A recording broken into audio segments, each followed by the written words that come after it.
When I look back at my life, I just think of so many ways that I was the typical American kid, really until I wasn't any longer. Early on in childhood, playing sports, that was really what life was all about. And I have a lot of great memories of childhood, but one of the things that stands out the most is stress at home and pain at home. And then just a whole lot of pressure to perform, to be the best at baseball, to be the best at football. I got a scholarship to play baseball at Virginia Commonwealth University in Richmond, Virginia.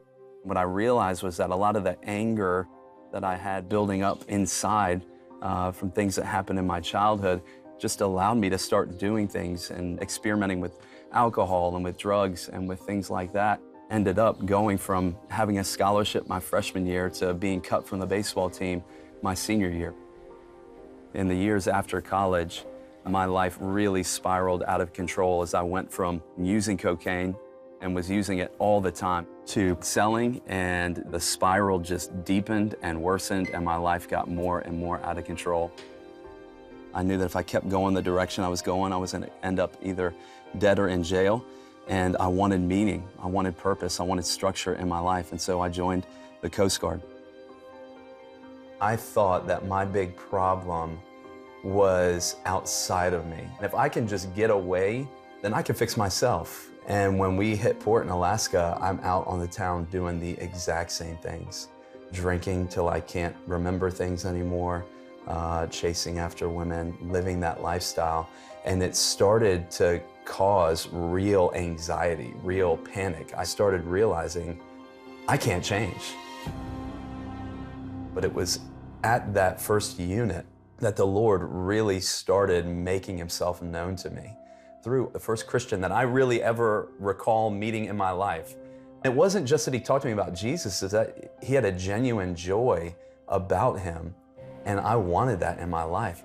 Towards the end of 2009, I'd been listening to sermons online, trying to put the bigger pieces of the Christian message together, and I still thought that Christianity was about just being a good person. And I really started trying to change myself. But by the time New Year's rolls around and I get back down to Richmond, Virginia to celebrate New Year's, I dove back in headfirst to all of the things that I had been doing before I left Richmond for the Coast Guard, and things that I thought I had gotten free from and broken away from.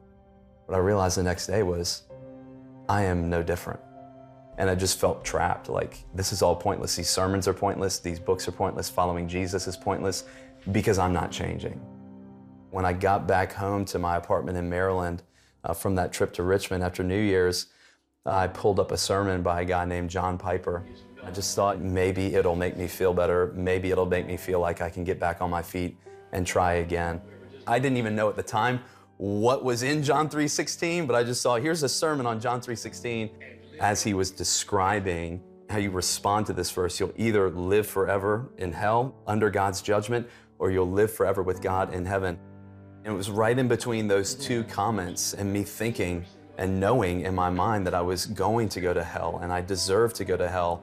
I could just feel time slow down, and like the crushing weight of my sin, I could just feel it pressing down on me. And then in the next moment, the pressure, the weight of my sin just fell off, and it was replaced by the belief, the truth that Jesus is Lord. It was in an instant that my heart was just filled with joy and with hope. And it was almost like God was just showing me, John, you have been trying for years and years and years. You've been looking for joy.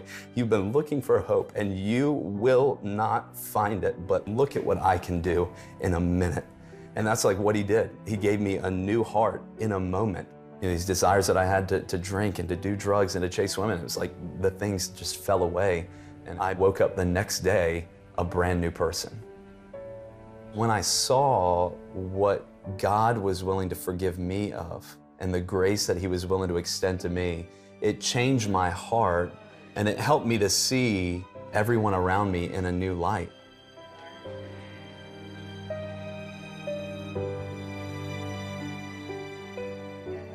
I'm just so grateful for what God has done in my life, and just be able to share that forgiveness with another person.